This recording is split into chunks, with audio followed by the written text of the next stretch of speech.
So I have like 50 slides on this one. So I'm going to go very fast on some of them and skip, and then towards the end I will be a bit more detailed. Okay, documenting risk using risk assessment form.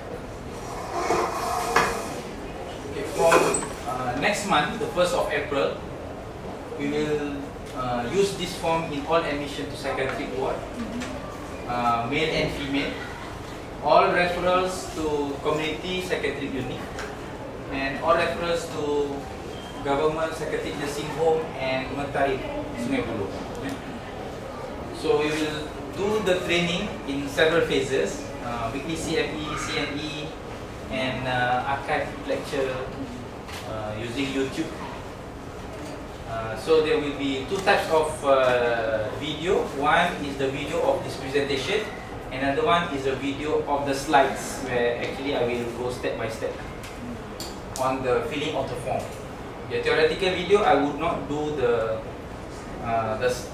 slides.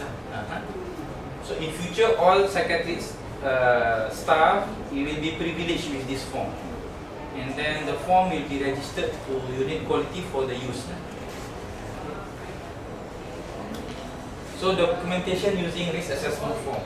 Originally, it's from another form, and then it's upgraded by Dr. Kamar Khairuddin Wahab. And Dr. Khairuddin received this mandate from Dr. To, the head of service, to do risk assessment for the whole psychiatric services in Malaysia. So with this brief risk assessment from Western Australia, he added risk matrix and added risk formulation. So it's one sheet of forms. So last time we have Hospital Melaka, so I put Hospital Sungai Buloh to be adapted here. So they have used it since July last year. So in summary, there are several items: identification data, source of information, suicidality, aggression factor, and then followed by history and mental states.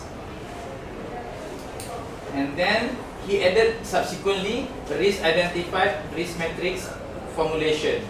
Risk management plan is from the original, and then the one who's note the form will sign as the ownership for this.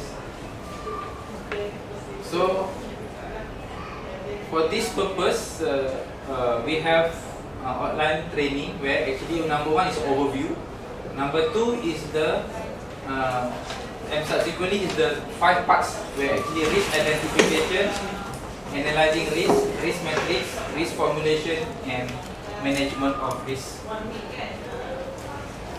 So okay, so what is risk? Risk is a likelihood of an event happening, can be positive or negative. Okay.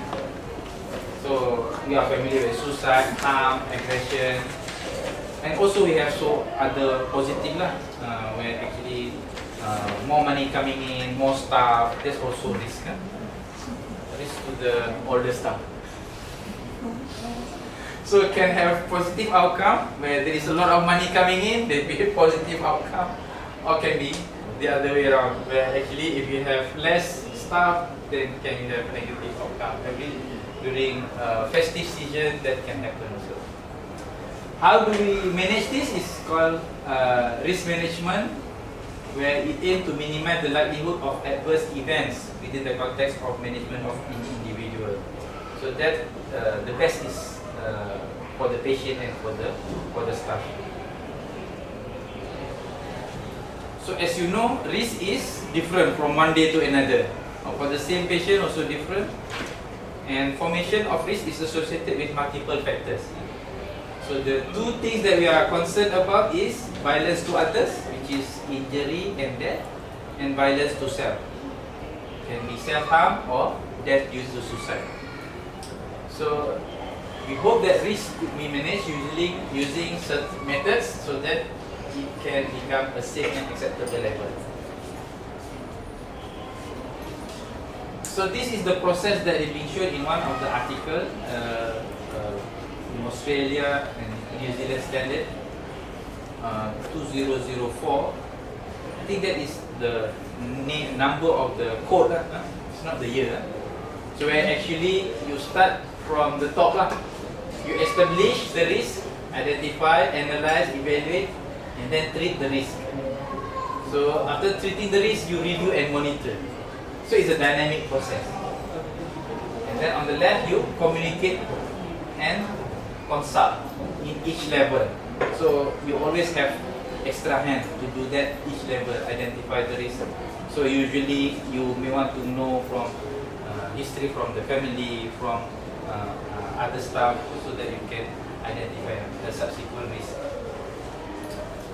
So on identifying the risk, so we look at so many factors. On the top there, it consists of history of everything. Yeah? So some of them you can identify immediately, some of them you have to have collaborative. And then once you do that, you have this 5P, which include problem, and then all the factors: predisposing, precipitating, perpetuating, and don't forget protective factor. And then you go for metrics, and then you go for risk management plan. This is something like the one I showed you before, which is the general framework 5, which is identify the risk, assessment, metric, formulation, and management.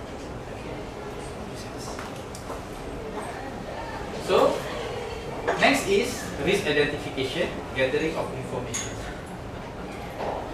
So of course, can be a first contact or can be subsequent contact, where actually you know something about the patient. Sometimes you know about the patient, but there is a transfer of care from one carer to another. Some changes in life event, mental state, legal status, married and whatnot. So it can be at several places. Of course lah, the usual in ED and clinics lah. And it can be from the ward or from Selayang transfer in. And also, it can be from the ward, from one time to another, patient become worse, so you may want to do another assessment, or you want to refer to the rehab process, mentally or community. So information can be from, as I said, apart from the patient, family members. Also you have records, and sometimes you have the other custodial there, for prison, court, or institutions. And can be opinion from others who actually probably from other EDMO kan, who actually probably seen this patient before. This is the. So once we identify the sources and then the specific risk for aggression and suicide we are interested in, and also what are the protective factors. So this is in a checklist already lah, but actually just to make it again to show you it actually from history and also from the environment, including stressors, access to weapon situation at home, for example, and also looking at the mental states. Mental state include behavior, affect, perception, and thoughts, which is we are doing routinely. So we have the risk identification, including the places, and then also the dynamic processes, including the patient mental state. So assessing information for risk or analyzing the risk. So risk assessment is another word for it, the gathering of information and analysis of potential outcome of an identified behavior. So it can be identifying specific risk factor of relevance to an individual. So you must individualize the risk. So we must to link the history and also the mental state. So according to the usual approach is the number 1, where actually after seeing the patient, say high risk, low risk. This is the one that we've done. We've done the first one. The one that they want to introduce is the combination of the second and the third one.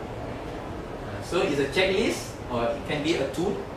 So there's a lot of tools, and also structured clinical assessment. Or you know about personality assessment, all this assessment.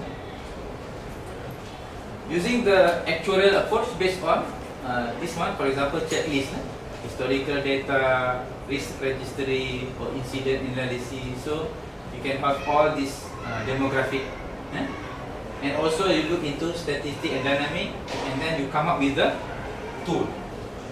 And these are the list. some of you are familiar, those who work in HKL, Brosset violence checklist, advocated by Dr. Salinas. And you also have the others now. Start, Ramas, Face, and all. Okay, set person you're also using. So these are example of this actuarial approach. So what's the limitation? Sometimes you know the set person scale is much less, but the dynamic of it you want to admit the patient. You know there's some limitation. So difficulty to detect rare events.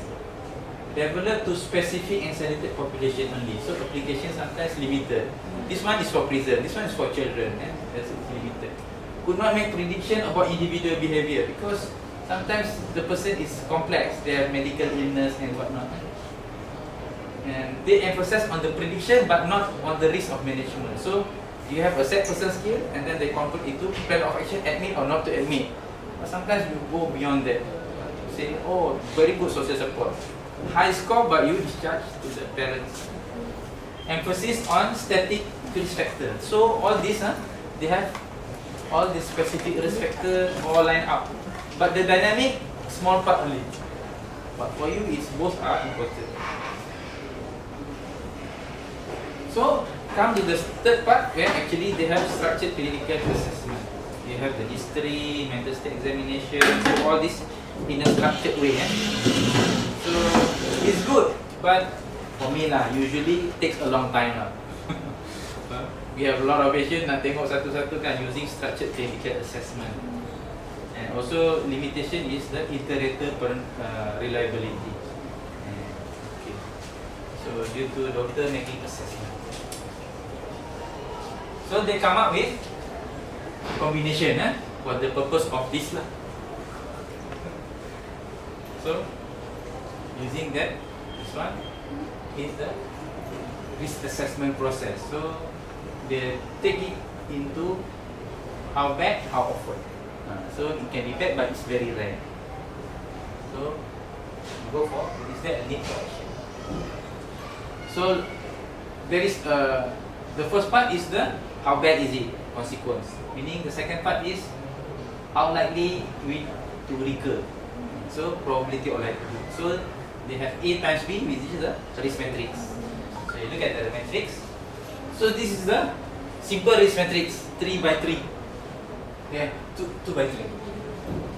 So for example, the 3 one is the minimum, and then medium, high. For example, high is death, permanent damage, intensive intervention. That's high in level of severity. Likelihood of risk, do not expect to happen again, but possible. Will happen. And the third one is will happen, undoubtedly, very frequent. So, okay. So looking at that one is severity, and then this is an example of likelihood chart where actually you can go to 5. The last time is go for 3. Can. So for the purpose of this, we will go for 3 by 3, which is like this. This one is 5. High, medium, low, low, medium, high. So the same color is the same score. White means 1, and then that means 4, the dark red. So some of them are the same, like the second, the middle column, the middle box with the one above and the one on the right, they are same score. So for example, you have a score of medium at severity. So probability low, so you go for yellow, which is low risk. So they'll be lined up like that. Okay, according to this. Any questions so far? So you go for the points, the number of points, you go for the box. Okay, risk formulation. So they have the formulation is 5. So process of summarizing all information and organization of risk data and identification of risk factor. So basically, it's a free flow of information where actually you get the problem and the 4 factors. So the problem with the factors including precipitating, perpetuating, predisposing, and protective factors.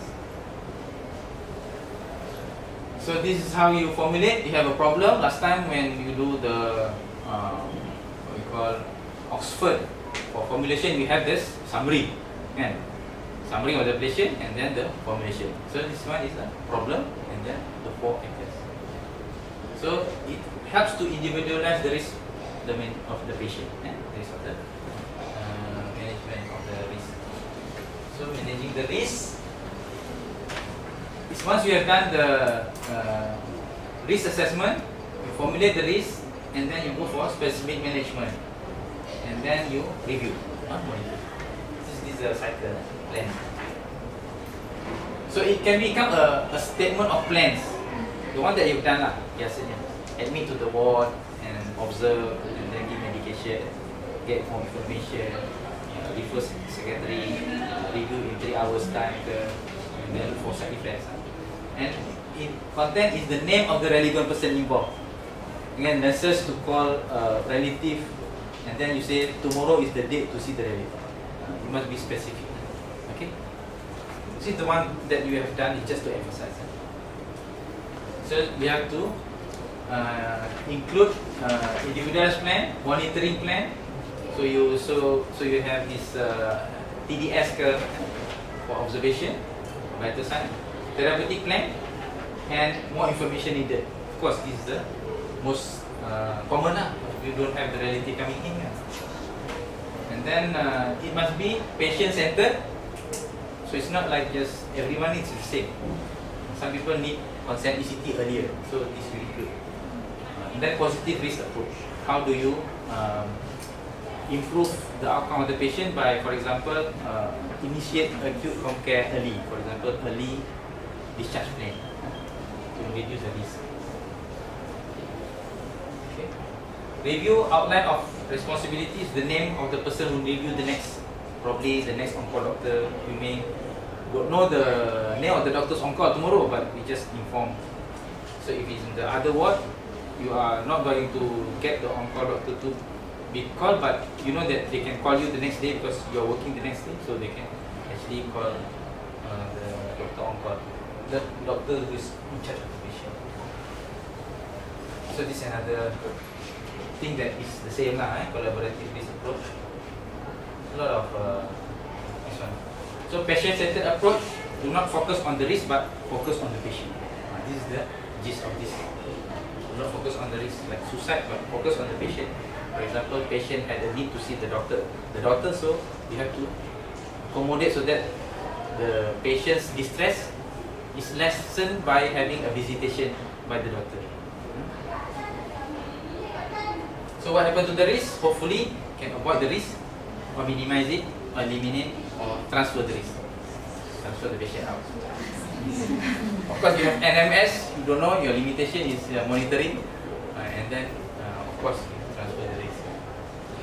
So this is the last slide for this part. Asking for help is a sign of strength. So meaning strength is in team. There can never be someone who is every good, meaning better than everybody. There can be never someone who's better than everybody, except for some religious reason. Prophet Muhammad is better than everybody kan. Tapi the thing about a person who actually manage patient as a team is much better rather than by themselves. So this is go to the next part, which is the exercise for a patient. For this, I need you to distribute this. I think there's 10 part of it, 10 pieces. This form. So what I'll do is, while you are distributing this, there are two parts. One is the patient's identification, which is the same as here. And then the second part is to rate the patient, looking at the history.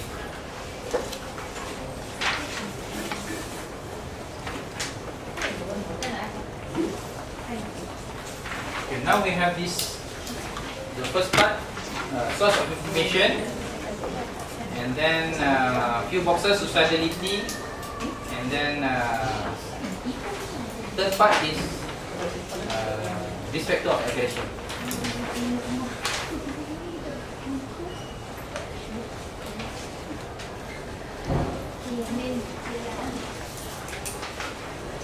So okay, on the first part is patient's demographic. Do you think we need to fill in the patient's full name?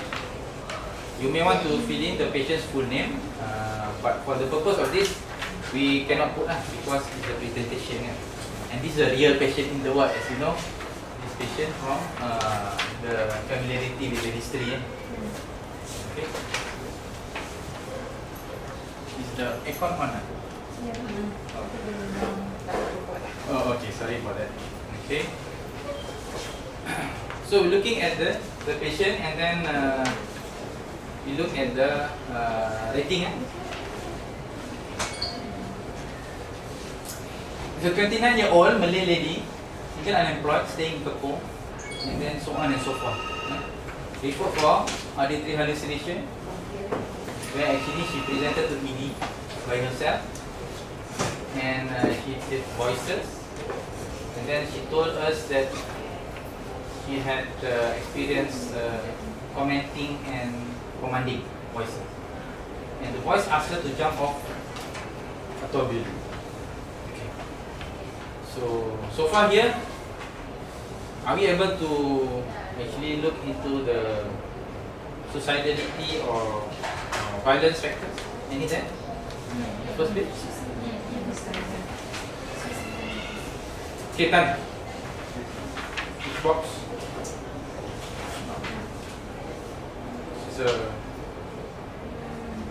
Which box is positive for us to take?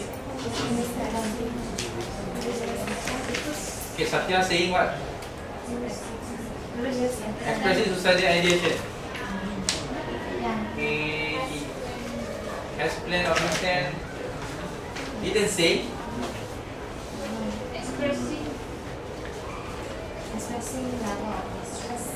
Level of distress, yes. So that's one. What else? Previous attempt on own life. Oh, okay. So got a few there. Anybody else? How about the age? Less than 35 kan? Ada satu on the aggression part. So we can actually go from one place to another lah. On both suicide and also aggression or violence. Other static or historical. Okay.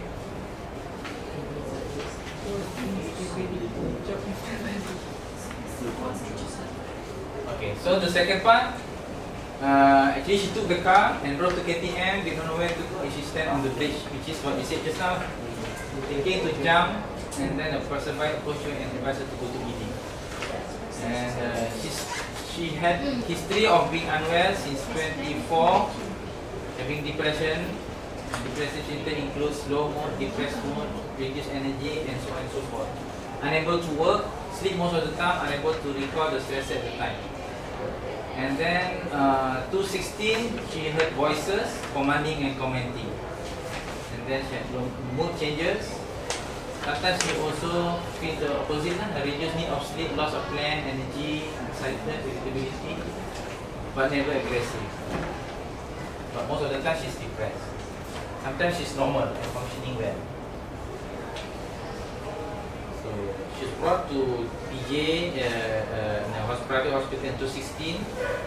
Dr. Devadas treated her, and she said that doctor mentioned depression and bipolar. One of the medications is epinephrine, and also olanzapine, risperidone. She also mentioned about menses, the problem, EPS and weight gain. Voices reduced with the medication, but she stopped taking medication because of the finance issue. And then voices become worse, and then she can't ignore the voices until 3 days ago. And she also had overdose of medication, PSY medication. No other self-harm behavior, head injury. This is all the negative. Okay, so far there's a lot of points there, isn't it? Okay. Previous attempt, history of suicide, no. Psychiatric diagnosis, yes. Yes. And And then separated widow or divorce? No. Okay. Loss of job? Yes. Suicide ideas? Yes. Plan, intent? Yes. High level of distress? Yes. Hopelessness, perceived loss of coping or control over life? Significant life events? Not sure then. Loss of job when? January 2019 lah. So loss of job is one of the level of distress. Okay. Life events, sorry. Reduced ability to control self? Yes. Okay. Current misuse of alcohol? So not so clear lah then. No. Substance, alcohol, no, non-smoker. So how much point did she? 1, 2, 3. Some of it is 1, some of it is time 2, isn't it?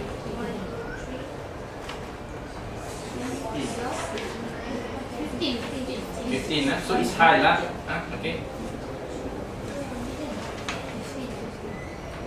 So more than 14. Okay. Protective factor. Okay. Aggression and violence. The second group of table. Recent use incidents of violence. No. Use of weapons. No. Male. No. Under 35. Yes. Criminal history. No. Previous dangerous act. Okay. Jump. No one. Sure. Not sure. Unknown lah. Instability of job and childhood abuse. Unknown. Role instability. Yes. History of drug. No. Expressing intent to harm others. No. Access to available means. No, not unknown lah. Paranoid ideas about others. How about the family? She thought that doesn't understand stigmatized girl. So you don't know lah. Violent command hallucination? Yes. Anger, frustration, agitation? Yes. Preoccupation with violent? Yes. Preoccupation with violent ideas? Not so sure lah. Violence is here is to others lah, not to self. Inappropriate sexual behavior? No. Reduced ability to control self? Yes. Misuse of alcohol? No. So how much?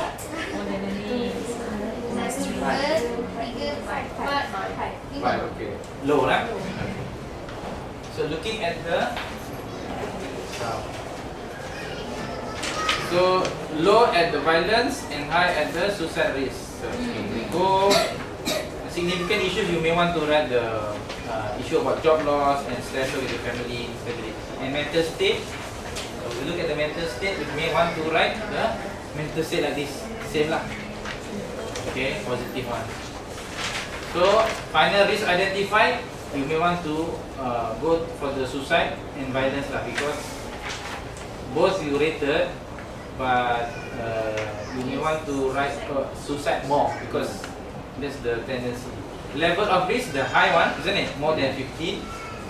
This one, likelihood of the risk to recur. This is up to you. This is up to you. So the one when you ask the patient, it's up to you.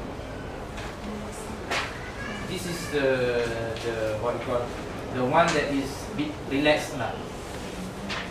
So once you see the patient, what do you think? Patient having hallucination when we are talking to you. Siapa yang buat ni?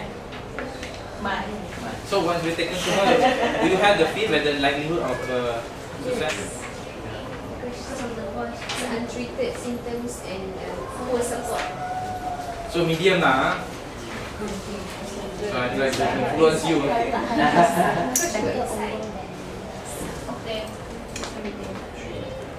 So medium and high. So medium and high. So level of severity high.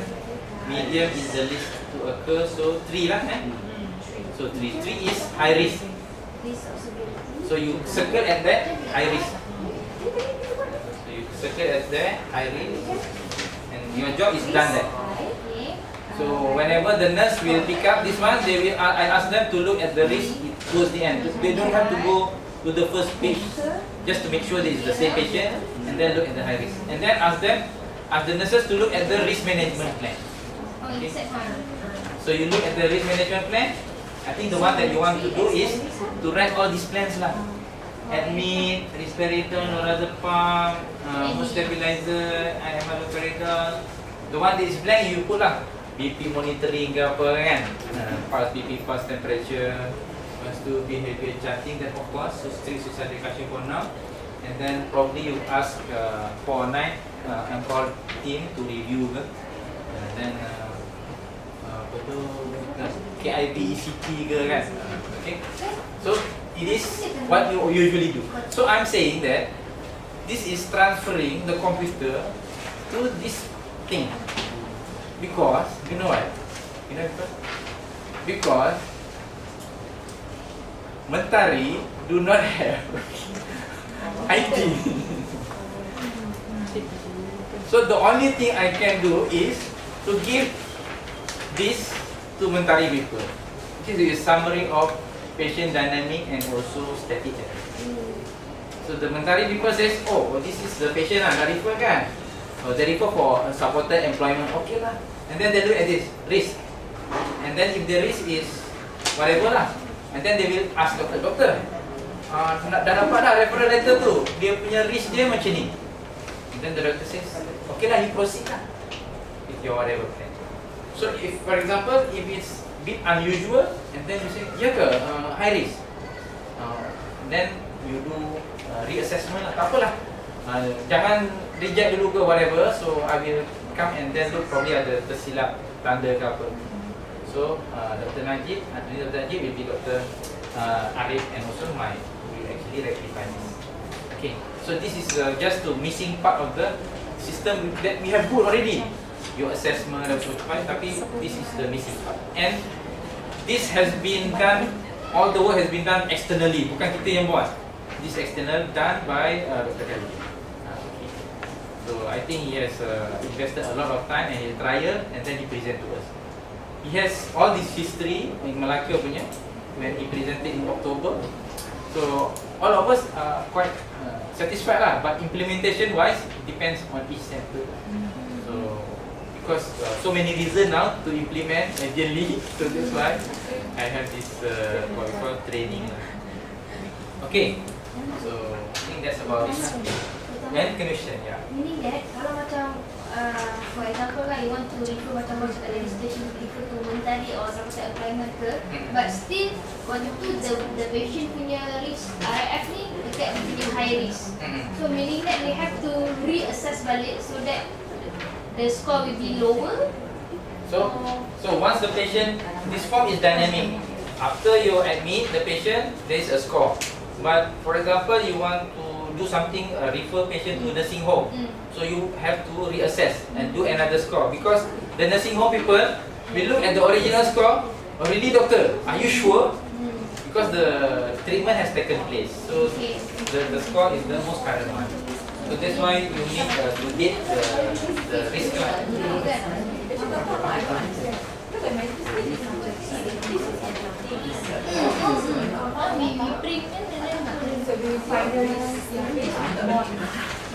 So the severity of risk, looking at this box only.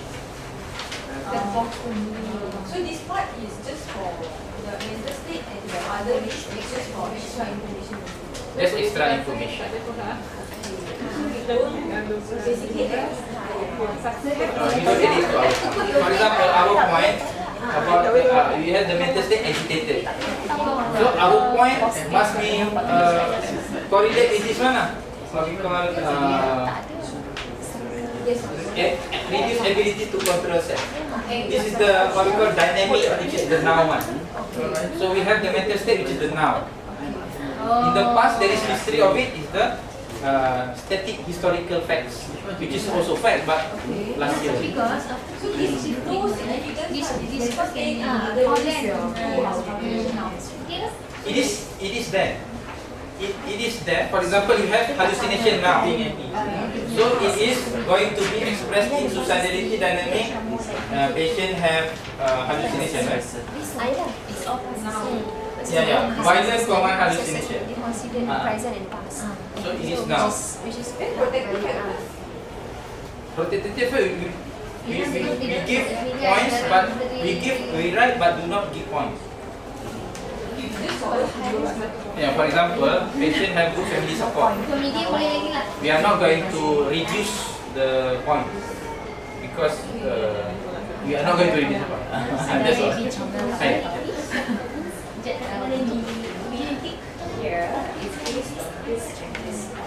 Yes. So once we have the first page, we have made up our points already. The first page has made up our points already. But only the focus, either suicide or violence. Because if focus both, it's big tricky for our staff. Okay. Yes. Yes. Yes. That's one. The likelihood of that one, you have the flexibility. It's not really rated there in front. It's up to you when you see the patient dynamic. For example, I just say Sajwani. Sajwani, when you refer to the rehab for Mastura, she was admitted to Selayar because she threw the plate to the sisters. And then when she was asked to clean the floor, she threw the dustbin. And then during one of the doctor's review, she threw something onto the doctor, I think. Water, I think. Yeah. So, for you to refer to rehabilitation, which is Mastura, if you write this, the likelihood of whatever to occur is what? High. If it's just only a kicking action, also high, isn't it? Because of previous recurrence. So it's up to you for you to just the impression. Doesn't really say how much frequent. Okay. Any questions? I don't have any other example now. Yes. Any guide on how frequent we need to reassess? I mean roughly lah macam, or is it based on our time to time punya observation? I suggest if you want to change the services. For example, acute service from the clinic service, but to change to acute service. Because acute service is sometimes being used untuk, for example, convalescent. The parents go for convocation of the daughter interstate. Wants to bring the patient into the ward for reason of nobody looking after the patient. You allow that, but the risk is low. So you do not donate actually focus to the acute care of this patient. It's just for them to stay just convalescent. So that's why from clinic service to the ward service, the ward must be clear. This is low risk doctor. Okay, yeah, memang low risk, but they're going to take 3 days because the family is away. You understand that it's not going to harm your service because it is not going to stay there for 3 months. Okay then. So from one service to another service. Okay. So for admission, who are the one need to do the risk? Is it itself or the receiving MO? The MO do not do this. The admitting MO should do this, and the one in the ward should be the one receiving this. Okay. And then just make sure that all the forms are reasonable. Because sometimes you don't tick, but you tick this one, what we call the box kan. It's also okay because sometimes tak sempat kan. Sometimes tak tulis nama ke apa ke, tak sempat lah. Just remind them that the form is incomplete. Sometimes we have incomplete form, but you still accept. For example, medication prescription. The patient name tak ada, tapi because it's being stapled together, everything, you still accept. So you staple together with the admission. Still accept, this is for this patient kan. So where do you want to place this? Where do you want to have this? Because this is only doctors do this. We can have that in public folder so that we can print, but it's print pages. Yes. Okay. So this assessment form is to help you to communicate with your colleagues from different services. Yes. Yes. For example, Lizon, you discharge from Lizon because patient becomes severe psychotic. Delirium resolved, but actually this is probably schizophrenia. So you go from Lizon to the ward. So this one we want to write. Okay. This one especially the ward. Especially the ward. Kalau yang lain-lain tu boleh maaf lah, tapi especially the ward. Boleh maaf tu saudara kan. Hantar ke nursing home, you tahu patient tu stable kan. Tapi belum sampai lagi. The next day dia dah. Tapi kalau acute service, same day lah. Because you need to stratify and then in the end nanti kena tahu kalau kalau 2 high risk doktor, kita ada staff ada 2 orang je, kena boleh tambah staff lah. That calculation become bit easy because we have in the same page. Okay.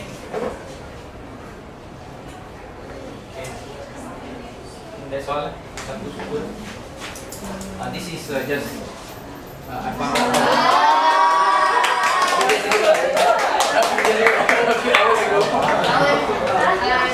So what's the future career for this person? Doktor. Please. Dia nak jadi apa ni doktor? Pediatrician.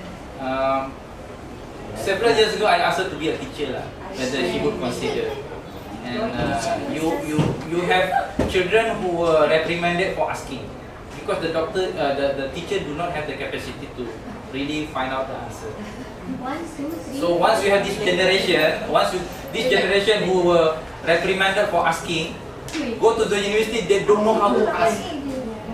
And you need to build from one generation to another. Tamat. Jangan post kat Facebook lah. Not online. Nanti my call and share this call. Okay, thank you very much. Kita ada lunch kan? Ada.